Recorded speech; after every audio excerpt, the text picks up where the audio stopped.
Namaste. We carry forward our discussion on industrial organization and conservation, and in this lecture, we shall explore monopoly. A monopoly is defined as a firm that is the sole seller of a product without any close substitutes. So, this is a firm that is the sole seller. It means that it is the only seller of a product without any close substitutes. Now, what does that mean? When we look at things such as rice, now in the case of rice, you have different varieties that are available. And if there is a seller who is the only seller of a particular variety, in that case, we will not call that seller to be a monopolist because the variety can be replaced or substituted by certain other varieties as well. However, if there is a variety of rice, that is the only rice that can be used for, say, a religious function. Now, in that case, if this rice variety cannot be substituted by any other variety, then the person who is the sole seller would be called a monopolist. Because in that case, that would be the only person who would be selling that particular variety of rice. Now, this becomes important because we have observed that in the case of a competitive market, everybody is a price taker. But in the case of a monopoly, because this is the only person who can provide this particular variety of rice, so he can charge as much as he wants. So in this case, in the case of a monopoly, the monopolist is not a price taker. He's a price maker. That is, he decides what will be the price of the produce, and because he is the only seller, so whatever price he wishes to charge, he is in a powerful position to charge that price. So a monopoly is a firm that is the sole seller of a product without any close substitutes. Examples include a firm that is selling a patented medicine. Now, if there is a firm that has developed a medicine for a certain disease, and suppose that is the most effective medicine, that is the medicine that everybody wants to have, so that they can be cured of the disease. In that case, because the firm holds a patent on this medicine, it would mean that the firm would be the only seller of the medicine for at least 20 years. So, in this period of 20 years, we will say that this firm will be a monopoly because this firm is the only seller of something that is so unique that it is the owner of the only well in a village. So, this owner can charge any amount of money that he wants. Other good examples include things like patents and copyrights. So when we talk about a copyright, the author who is holding the copyright is the only provider of that particular book. Or if the publisher holds the copyright, the publisher is the only provider or the only seller of that particular book. Now, if it is a book that everybody wants to read, say a new installment in the Harry Potter series. Now, this is something that all the fans of Harry Potter would like to read. Now, if they do not get this book, they cannot read any other book and say that that book becomes a part of the Harry Potter series. Because this book, by the same author in the Harry Potter series, it cannot be substituted by any other book. And in this case, we will say that the uh, author or the publisher will be a monopoly because they will be the sole sellers of a product without any close substitutes.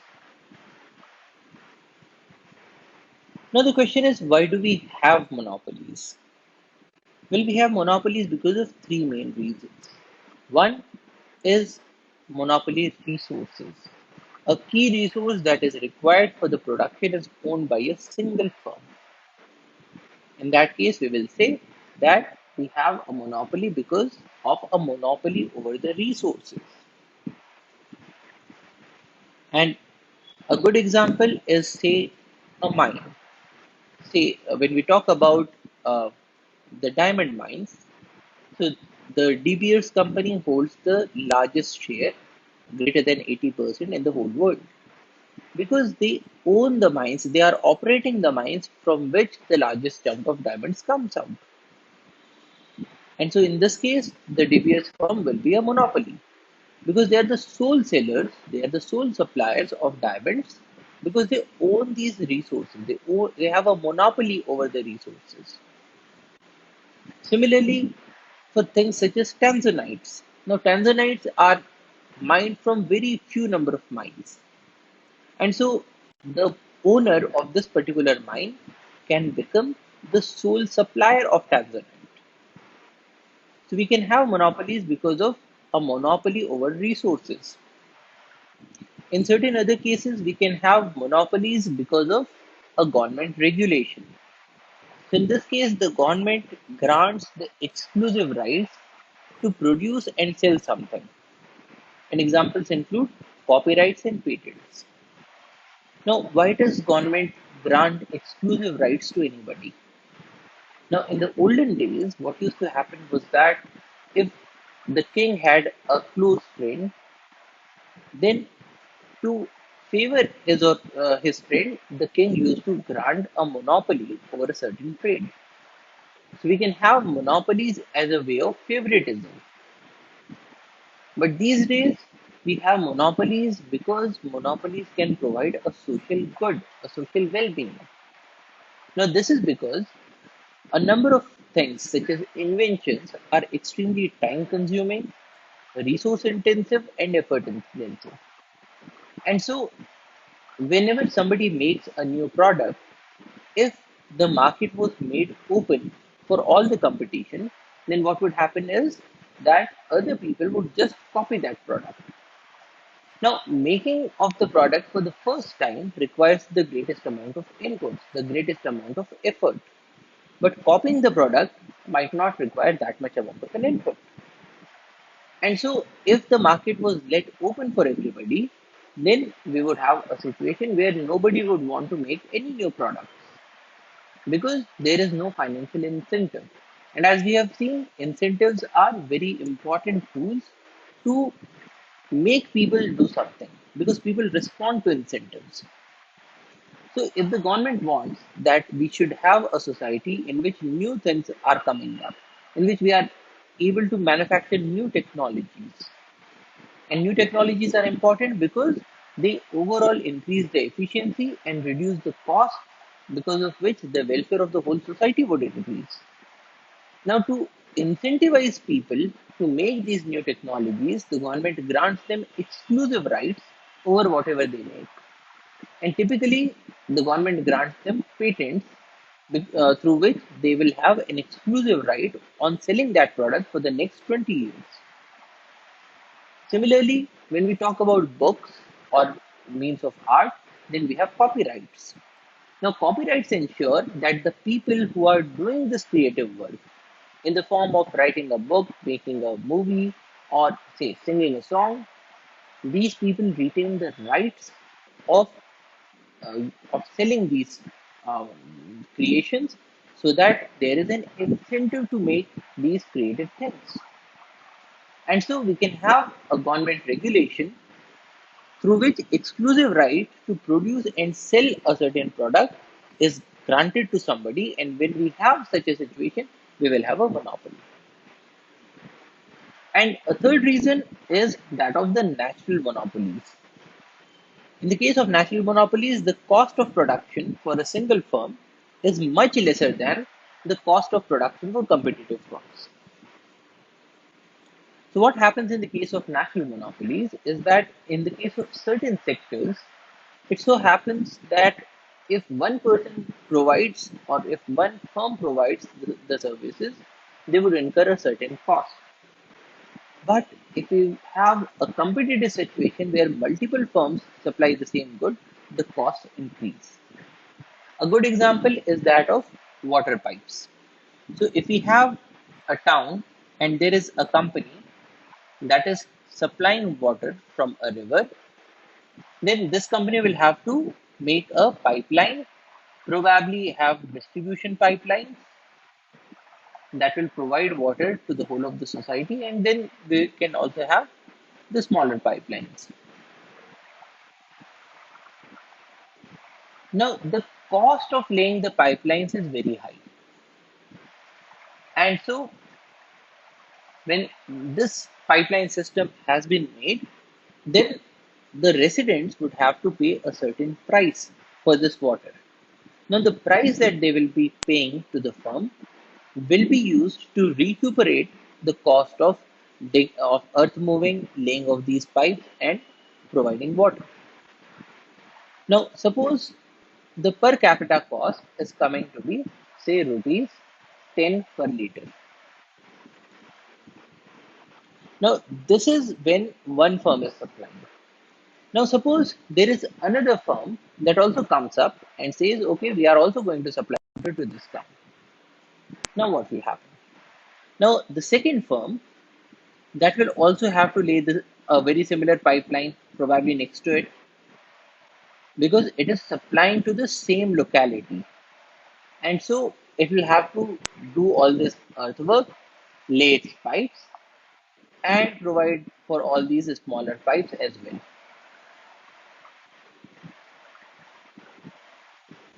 Now, what is happening in this case is that the cost of laying the pipe, it has now doubled because while one pipe could have provided water, now we have two pipes for each of the areas.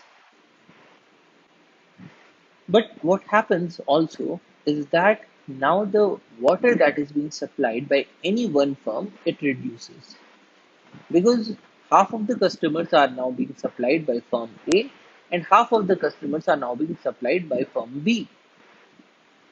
Now, in that case, because of a reduced market share, they will each of these firms will not be getting that high an amount because the quantity has gone down. What will they do? They have to recuperate the cost of the earthwork and digging of the pipes. So probably when this second firm comes up, then both the firms start to charge 15 rupees a liter.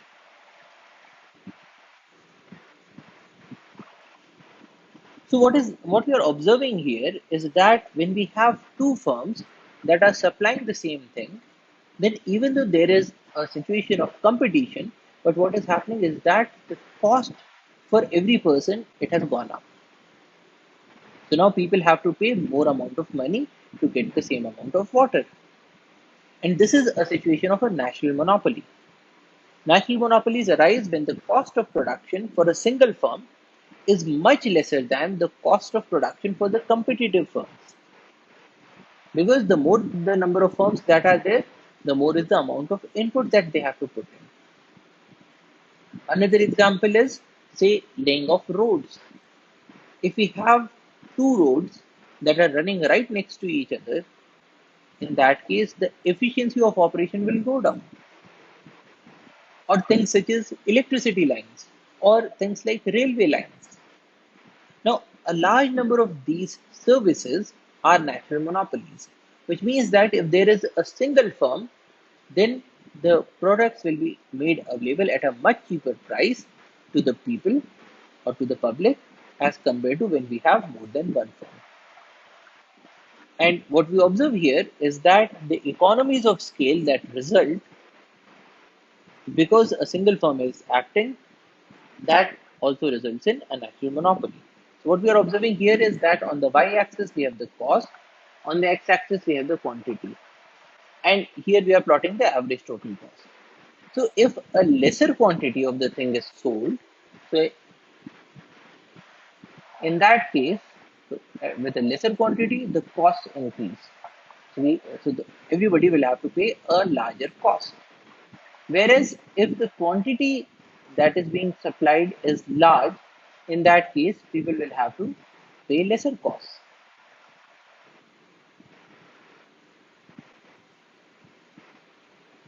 Now, when we have a situation like this, that when there is more quantity that is supplied, the average total cost reduces, which means that when more and more of the quantity of the good is being supplied, then the firms are able to supply at a lesser cost. then such sectors become natural monopolies. Because when we have lesser quantity of goods that are being supplied because there are more number of sellers. So what we are observing here is that at this point there are more sellers, and at this point there is a single seller because of which a larger quantity can be provided by this single seller. So the single seller is much more efficient, and so the economies of scale normally result in natural monopolies. Now, a monopolist market is very different from a competitive market, because in a competitive market everybody is a price taker, which means that the price is fixed by the market. And in the case of a competitive market, at the set price the firm can sell as much as it wants, because there are so many buyers that the firm can sell as much as it wants, but it cannot change the price. The price has been determined by the market. So in this case, the demand curve that the competitive firm faces is a straight line. That is, at the price that is fixed by the market, it can supply any quantity. So this is the demand curve that the competitive firm faces, because it is a price taker. In the case of a monopoly, the demand curve is the market's demand curve, because there is no fixed price. So what happens is that in the case of the demand curve, we have observed that as the price increases, the quantity demanded reduces. Now, when this is the demand curve for the market, then the monopolist can pick any price. And so, if the monopolist says that I am going to sell my product at this price, then in that case, this is the quantity that the monopolist will be able to supply to the market. If the monopolist says that no, I'm going to sell my products at this price, so at that price, this is the quantity that will be sold by the firm. So in the case of a monopolist firm, the firm decides the prices, and at those prices, the demand curve of the market will tell how much is the quantity that will be or that should be made by the firm, because that is the quantity that is being demanded at that particular price point, and so that will be the quantity that will be supplied to the market. So there is this major difference between a competitive firm's demand curve, which is a straight line that is parallel to the x-axis, and a monopolist firm's demand curve that is actually facing downwards. Now, we have observed that, or we have assumed that in economics, people are rational decision makers. Now, when the monopoly firm is providing this good, it is providing this good to earn a profit, to increase its welfare. Now, the question is, if it supplies the goods at a higher price, lesser quantity is sold, and if it supplies at a lower price, then higher quantity is sold. But then the amount of revenue that it will earn will be given by the price at which the goods are being sold multiplied by the quantity of the good that is sold. Now, when the firm is trying to maximize its profit, it would also want to maximize the revenue, or probably go for an optimum level of revenue. But what we are observing here is that if price increases, then the quantity decreases. And if the price decreases, then the quantity increases. So in such a scenario, how should the monopolist firm decide how much of the price should be kept and how much of the quantity should be produced for the market? So that is a question that the monopolist firm faces. And the monopolist firm is free to make the prices, it is free to decide the prices, but because of the market's demand curve, the revenue that it earns, it will depend on its choice, but it does not have a complete control, because when it increases the price, the quantity that will be supplied to the market will also go down. So let us now understand how the monopolist firm maximizes its profit. So we are taking the example of a monopolist who is holding the only well in a village, and everybody in the village has to come to this well to get water. Now, if the price is less, then people would demand more. And this is because people will use water for, say, recreational activities, or they will not be using water that stringently. But if the price of water increases, then people will try to cut down on the amount of water that they will consume. So probably people will go for a shorter bath, or probably people will shift to crops that do not require that much amount of water, or probably people will stop watering the plants. So this is a scenario in which we will have a market demand curve that will be sloping downwards. But then we also have this monopolist who holds access or ownership of the only well, and so he can decide the prices. So let us say that the monopolist has decided these prices. So it can be as high as 11 or as low as 3. And what is the quantity that is being sold in the market when this price has been decided? So the quantity that has been sold is given here.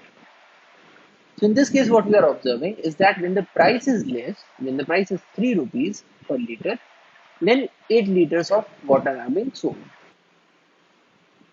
Let us assume that this quantity is given on a per hour basis. That is, if the price is 3 rupees, then 8 liters of water are being sold per hour. Now, if the monopolist increases the price, so from 3, if he increases it to 4, then a lesser quantity of water is getting sold. When he increases it to 5, 6, 7, 8, 9, then we are observing that progressively lesser quantity of water is getting sold. Now, this is because of the market demand curve. Now, in the case of a monopolist, the monopoly firm faces the market demand curve as the demand curve according to which it will have to supply, because the price is not fixed. So when the monopolist is increasing the price, lesser quantity of water is getting sold. Now, the total revenue TR is given as P into Q. So when the price is 11, then the revenue is 11 into 0 is 0 rupees. When the price is 10 rupees, only 1 liter is being sold, so 10 into 1 is 10 rupees is the total revenue. When the price is 9 rupees, then 9 into 2 is 18, and so on. So this column is telling us the total revenue. Now from the total revenue, we can compute the average revenue. And average revenue is given as average revenue is total revenue divided by the quantity sold. So at this price point of 10 rupees, the total revenue is 10 divided by Q, which is 1, and you get 10.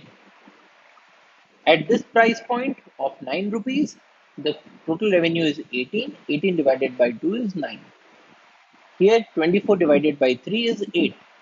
So what we are observing here is that the average revenue in this case is what is the price.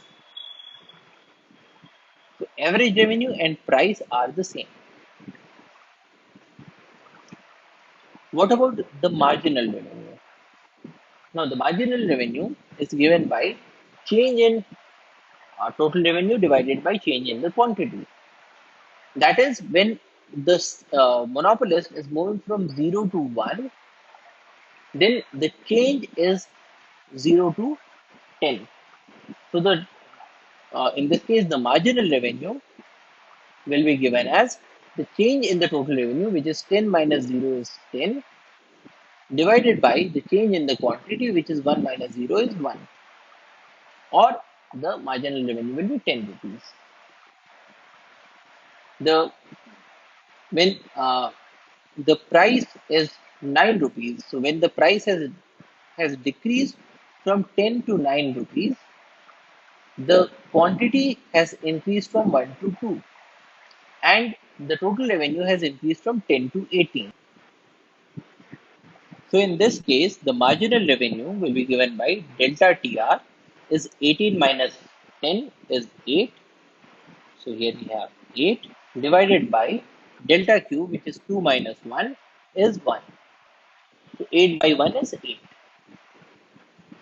So this is how we compute the marginal revenue. Now, this marginal revenue is for a change from 0 to 1 or a change from 1 to 2 and so on. Now,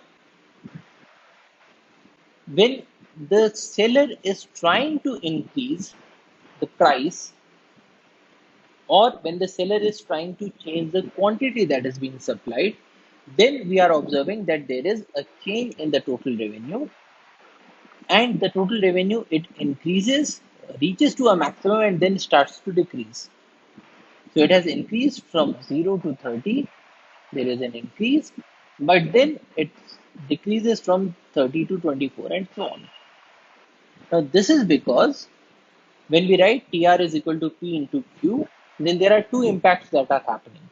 One is the output effect. So if Q increases, then TR increases. But then there is also the price effect, because when Q increases, P decreases. And when P decreases, then TR also decreases. So because of the output effect, the TR is increasing. Because of the price effect, the TR is decreasing when Q is getting increased. And which is what we are observing here. When the quantity it increases, then we can have a situation where the TR may go down, or it may go up, or it may go down. Now, if we plot the average revenue and the marginal revenue, so in this case, this is the average revenue, and the average revenue is actually equal to the price. And so we can plot that it is going like this. So it is going like this. This is the average revenue. But the marginal revenue, now remember that this value of 10 is for a change between 0 to 1. So when we are talking about the value of 0, the marginal revenue will be a bit greater than 10. So what we do is we plot it from the same beginning. So we plot it from a point of 11. And here we are observing that between 0 to 1, that is at a point of 0.5, we have a marginal revenue of 10. So at a point of 0.5, we have a marginal revenue of 10. At a point of between 1 and 2, that is 1.5, it has become 8. So at this point,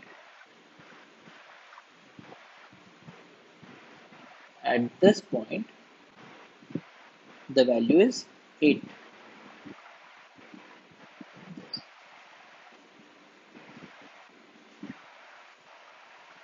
And so on. So what we are observing here is that the marginal revenue is less than the average revenue. So this is marginal revenue in the red line, and this is the average revenue in the blue line. And what we have observed is that the average revenue is given by the price, or it is also given by the demand curve. But what we are observing here is that the marginal revenue is always less than the average revenue. Now, why is that so? When the firm tries to increase the output by a certain amount, then the price goes down. Because we have a demand curve in this market. So this is the demand curve that the firm is facing. When it increases the quantity, the price goes down. Now, when the price goes down, it does not go down for only the next item. The price goes down for all the preceding items as well. Because the firm can set up a price, but when it sets up a price, so let us say that the firm has set a price to be this. So In this case, this much quantity is being sold, but then all of this quantity will be sold at this price. So when that happens, with each increasing amount of good that is being sold in the market, the price of everything goes down. And so the marginal revenue has to be less than the average revenue. Because whenever we have an increase in the quantity that is being sold, the price reduces by so much that the price of everything goes down. And so the marginal revenue has to be less than the average revenue, which is what we are observing here. So the marginal revenue is less than average revenue, but average revenue is equal to the demand or the price. Now, when that happens, how does the firm maximize its profits? Now, we have observed before that the quantity to be supplied in the market is given by the point of crossing of these two curves, the marginal cost and the marginal revenue. Because if the firm is supplying anything to the left of this point, so this is our point of intersection, which gives us a quantity Q, which is the optimum quantity. If the firm decides that we should supply a quantity that is less than this, that is, we should supply only this much of quantity. Now, in that case, we have a situation where the marginal revenue is greater than the marginal cost. Now, when the marginal revenue is greater than the marginal cost, it means that for every item that is being sold from this point onwards, we will have more revenue and less will be the cost of manufacturing this item. Which means that if the firm produces a single more item, then it will only add to its profits. Because at any stage to the left of our equilibrium point, we have a situation where the marginal revenue is greater than the marginal cost.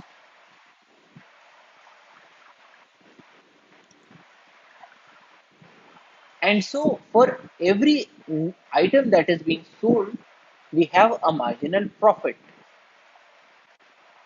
And because of this marginal profit, the company will decide to sell a bit more. Because remember that we have begun with an assumption that the monopolist is also a rational thinker. So because the monopolist is getting some more profit, so it would say why not? And so for any point that is to the left of this point of equilibrium, because this situation holds true that the selling of one more item will lead to a marginal profit, then the firm will try to move towards the right, that is towards this equilibrium point. But what happens after it has crossed the equilibrium point? So let us take a point to the right. Let us take this point. Now, at this point, the firm finds out that the marginal cost of producing is greater than the marginal revenue, which means that for the item that we have just sold, we were requiring more amount of inputs or more money to make that item, but we were getting lesser returns, which means that we were at a net loss, a net marginal loss, which also means that the firm would think that, okay, probably we have manufactured a bit too more. Because if we did not manufacture this item, because the marginal cost is greater than the marginal revenue, if we did not manufacture this item, we would have reduced our losses. And so, for any point to the right of this equilibrium point, the firm will try to move towards the left. And so, to a point to the left, it moves towards the equilibrium. Any point to the right, it moves towards the equilibrium. And so, this is the point that has to be the equilibrium point. So, this is the point at which the firm will be earning the maximum profit. Now, at this point, we are getting the quantity and we also get the price. Now, this price is determined by the point where this vertical line cuts the demand curve. So, this is the point. So, this will give us the price. So, this is the situation in the market for a monopoly firm. And here as well, we have an average total cost of making the good, and the marginal cost curve will cuts the average total cost at the lowest value. So this is something that we have observed in the case of a competitive firm, and this will hold true here as well. So the marginal cost curve cuts the average total cost curve at the minimum. So that holds true here as well. But the only difference here is that the point of cutting of the marginal revenue and the marginal cost will only give the quantity, it will not give the price. The price will be given by this vertical where it cuts the demand curve. That will give us the price. So what we are observing here is that while in the case of a competitive firm, we were observing that P is equal to MR is equal to MC. So the price was fixed, and this price was the marginal revenue, because for each item it will be sold at this price only. So P is equal to MR, and the maximization of profit happened where MR is equal to MC. That is, marginal revenue is equal to marginal cost, and where it was cutting, we were getting the price. So that was the maximization of the profit, but the price was fixed. So this only gave us the quantity. In this case, also we have MR is equal to MC, which is giving us the quantity. But what we are observing here is that this MR curve, because it is lower than the demand curve, the demand curve is always upper, and so we will have a price that will be always greater than this point. So P is greater than the marginal revenue and the marginal cost at the point of profit maximization. So this point is P is greater than this point where MR is equal to MC. So this is the situation for a monopolist firm. This is the situation of the maximum profit. Now in such a situation, we can compute the profit. Profit is total revenue minus total cost. So TR minus TC. Now we can divide this whole portion by Q and multiply it by Q. So that will mean the same thing, because Q and Q will get cancelled out. So this is what we are writing here. TR by Q minus TC by Q into Q. Now total revenue divided by the quantity, total quantity that is sold, is equal to the price, because we had observed that the total revenue is given by price into the quantity. And so if we divide both the sides by Q, in that case, this Q and this Q will get cancelled out, and so we have P is equal to TR by Q. So here we have TR by Q is equal to P, or the price, minus TC by Q. Now TC by Q is telling us the total cost divided by the quantity sold, which is the average total cost. And remember that here we were drawing this curve, the average total cost curve, and the marginal cost curve was cutting it at the minimum. And here in the equation also we are coming to the same thing. So profit is equal to price minus the average total cost multiplied by the quantity that is being sold in the market. Now the firm has an option, it can either choose Q or it can choose the price at which it will be sold. It will be selling the things, and that would determine the other object. Now profit is price minus average total cost into the quantity. So this is what we are marking here in the curve. The price is given by this point, which will tell us the quantity, where the marginal cost and the marginal revenue are the same. So this is giving us the quantity. Drawing the vertical where it cuts the demand curve gives us the price. So this is price. And the average total cost for this quantity is given by the point where this vertical line is cutting the average total cost curve, which is this point. So this is P, this is ATC, and so this length is P minus ATC. This one, P minus ATC. This much is the quantity Q. So this portion of this rectangle is the quantity Q. And so the area of this rectangle is given by A is area is P minus ATC, which is the height, multiplied by Q, which is the base. Or in other words, we can say that this area shown in green represents the profit of the monopolist firm. So to recap, how did we come to this point? We first of all computed Q, which is given by the crossing of the MR and the MC curve. So this is the point of profit maximization, and this will give us the Q. Now, for this Q, we draw a vertical, and this vertical will cut the demand curve at the price point of P, and it will cut the ATC curve to give the average total cost for this quantity. And so this side or the height of the rectangle is P minus ATC. This point minus this point. The side of the rectangle is given by Q. So this is the quantity that we have found out by this point. And so the area of this rectangle is the profit of the monopolist firm. Now this is different from what we were observing in the case of a competitive firm. Now, in the case of a competitive firm, the marginal cost is the same as the price. So we had observed here that in the case of a competitive firm, marginal cost is the same as price. And because a competitive firm is a price taker, so the price is fixed, which means that the marginal cost also is fixed. And so we are drawing it like this, that the marginal cost is fixed at the price, which is also the competitive price. So this is P competitive. And this is the marginal cost curve. Now, this is the demand curve of the market.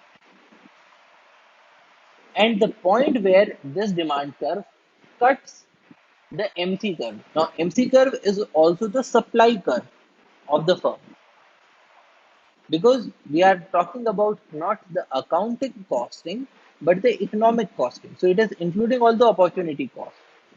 And we had observed that a firm will be able to supply goods, a competitive firm will be able to supply goods at its marginal cost. And so this is the supply curve. And the point where the supply and the demand are meeting each other, this will give us the quantity that is supplied by a competitive firm. Now, suppose that for the monopolist firm, we also have the same marginal cost. In that case, the quantity supplied by the monopolist firm will be given by this point, where the MR and the MC are cutting each other. So this gives us the quantity supplied by the monopolist firm. And when we draw the vertical, the point where it cuts the demand curve gives us the monopoly price. Now, two things are important here. One is that the quantity that is supplied by the monopolist firm is less than the quantity that is supplied by the competitive firm. Now, here it is important to note that the quantity that is being supplied by the competitive firm, that is the most efficient quantity, because that is the quantity at which the surplus of the society is maximized. The second thing to note is that the monopolist firm supplies at a price that is greater than the competitive firm's price. So these are two things that we need to remember, that the monopolist will supply a lesser quantity of the good and at a higher price than a competitive firm. Now that would result in deadweight losses, because we have observed that when we talk about a competitive firm, the point where the demand and the supply curve meet each other, that gives the point of maximization of the total surplus. That is, if we talk about these curves, so this is the marginal revenue, this is the marginal cost. So marginal cost is the supply curve for a competitive firm. This is the demand curve of the market, and this point, it gives the efficient quantity and the efficient price. which is the equilibrium quantity and the equilibrium price, and we call it as efficient because it maximizes the total surplus. But for the monopoly firm, we have a situation that the quantity is given by this point, where the marginal revenue is cutting the marginal cost, and we get this quantity, and the price is given by this point, where this vertical cuts the demand curve, and so we get this price. Now the situation is, if we take any point between the monopoly quantity and the efficient quantity, and if we draw a vertical,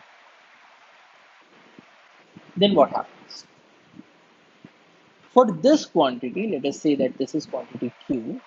So for this quantity, we have a situation that it cuts the marginal cost curve at this point, and it cuts the demand curve at this point, which means that the cost of providing the good to the market for the firm is this much. So this is the cost, and the value that somebody in the market is putting on this is this, which means that there is some person who is willing to pay this much amount to this company or to this firm, and this amount is greater than the cost of producing the good, which would mean that if a transaction happened between this person and this firm, we will have a situation that the person will be happy because uh, he or she will be able to have this product at any price between this B and C. If that is a price that is decided, then there is a consumer surplus because this price will be less than B. And there will also be a producer surplus because this price is greater than C. So both are having a profit, but the thing is, this transaction does not happen because the monopolist firm only sells this much quantity. It does not sell this quantity Q. And so there is a situation where there is a deadweight loss because there is somebody who's putting a higher value to the product, and the firm can manufacture it at a lower cost, but still it is not selling it because it would reduce the total profit for the firm. So in the quest to increase the profit for the firm, we are creating a situation where the society is getting hampered. And so this is a deadweight loss. And so this triangle shown in green, it represents the amount of deadweight loss that will be there because of the action of the monopolist firm. Because the firm supplies this quantity to maximize its profit, and it does not supply the efficient quantity that actually the society or the market demands. So we need to remember that there is a deadweight loss. Now the next thing is there something that the monopolist firm can do to reduce the deadweight loss while ensuring that it also earns the maximum profit? Now, this is something that most firms actually are doing. So let us now understand how that works. So now the firm is trying to reduce the deadweight loss, and the firm is trying to reduce this deadweight loss because it wants to sell a bit more. It wants to earn this profit that was being left out because it was not selling that quantity. But it wants to do that in a manner that will not reduce the price of the good. Because if it produces more quantity, the price goes down, which will affect all the goods that it is selling. So it wants to find out a way in which the firm can sell more quantity while not reducing the cost for everything. And this brings us to the topic of price discrimination. And let us understand price discrimination with an example. Suppose there is a publisher of a book, and this publisher is publishing an ebook. Now, in the case of an ebook, the cost of publishing is next to zero. But the publisher is not writing the book. There is an author that is doing the writing, and the publisher needs to pay a royalty to the author. And suppose they have decided that the royalty to be paid is 20 lakhs of rupees. Now, when the publisher looks at the market, the publisher finds out that there are two markets.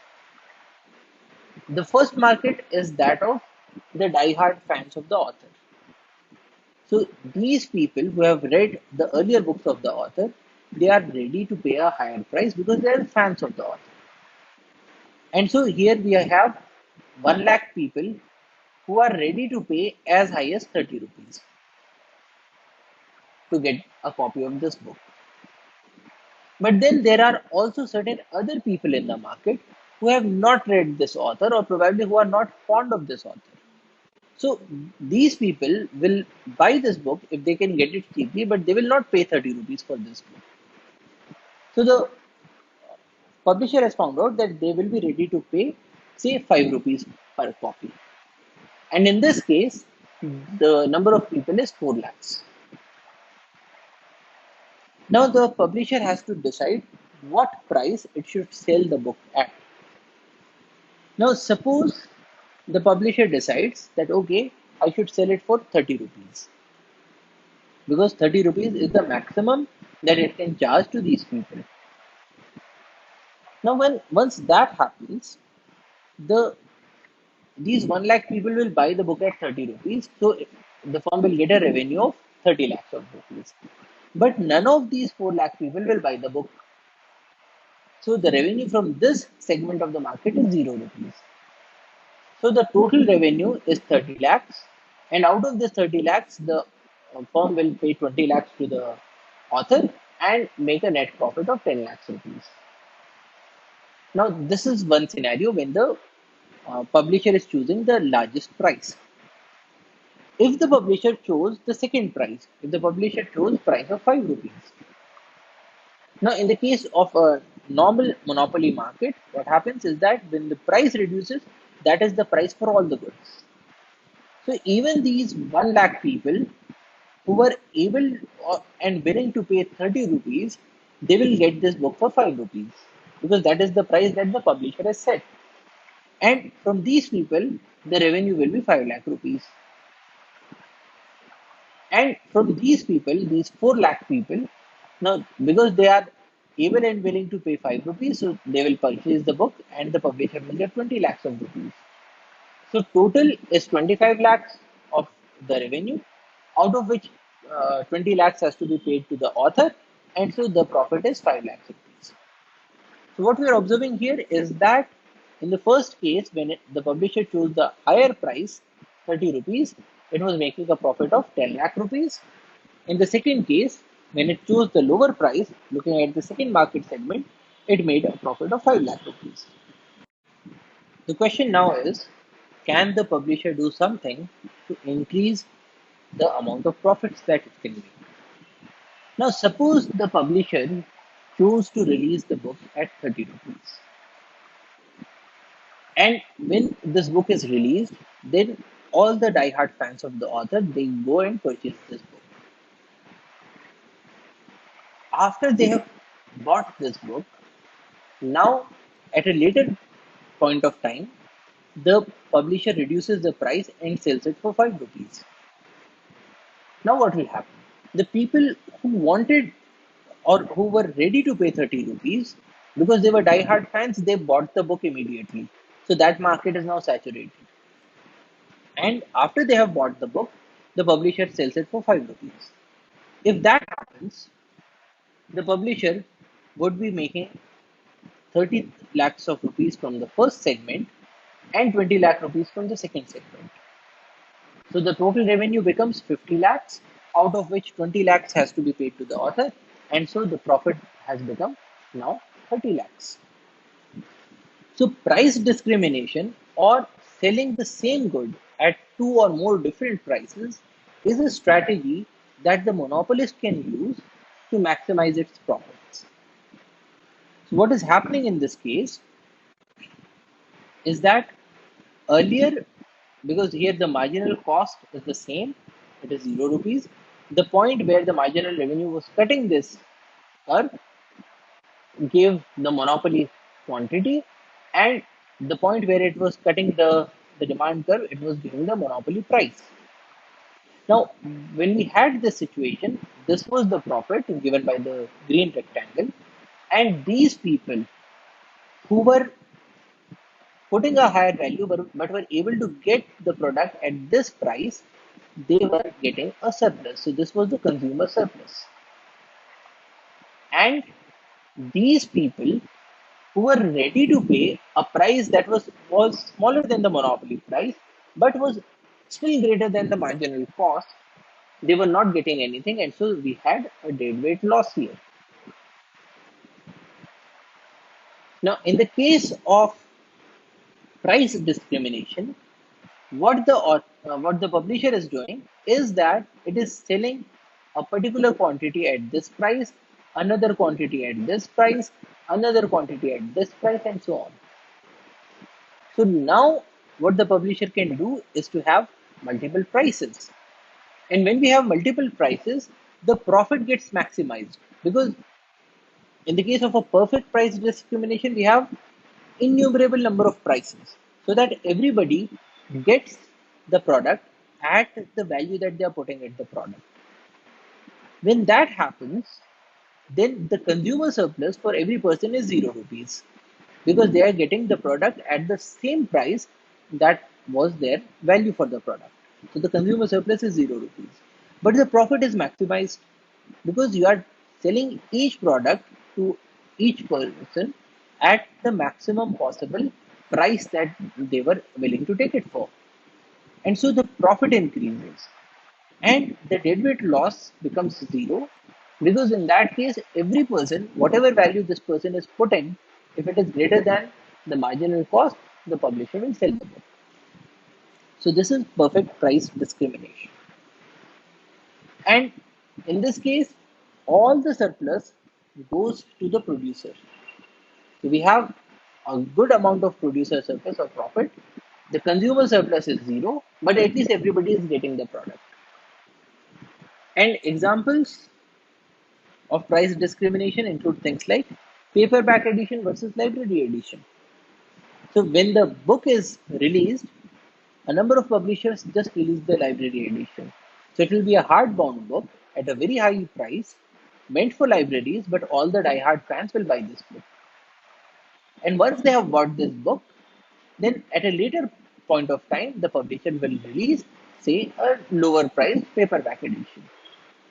In that case, the publisher is able to do a price discrimination. It is able to cater to the needs of the die-hard fans and also to the needs of those people who put a lower value to this product. Another is economy class versus business class in the case of aeroplanes. In this case, the airlines are selling the same product, that is the service of transporting people from point A to point B at two different prices. Or another example is discount coupons. So those people who can pay less can always cut these discount coupons from newspapers and magazines, bring them to the shop, and in that case, they will get a discount. But those people who are not ready to cut these discount coupons or collect these discount coupons, because probably they are very busy people or they are very rich people, so they just don't give a thought about getting a discount. So in that case, those people will not collect these discount coupons, and when they go to the market, they will get the same product at a higher price. So these are all different examples of price discrimination. Now, because monopolies have a deadweight loss, so we have different public policies towards monopolies. In certain cases, the government says that no, monopoly is bad for the society, and so we should have an increased amount of competition, and the government makes use of antitrust laws to break down the monopolies. That is, one large firm will be broken down into two or more smaller firms so that the amount of competition increases. Another policy is price control. So the government might say that no, the monopoly is selling the things at too high a price, and so we put a price a ceiling that nobody can sell above this price. Or the government may go for a public ownership or nationalization. So in a number of countries, things like roads or railways, these things are which are national monopolies, they are nationalized. The government is the only one who provides for these. And another option is doing nothing. Because here again, we have observed that markets are a good way of organizing economic activity, and certain governments might say that let the market do what they want to do. Whereas certain other governments might say that the governments can sometimes improve the market outcomes, and so it is our duty to improve the market outcomes, and we will do that. So the choice is dependent on the society that we live in. That's all for today. Thank you for your attention. Jai Hind.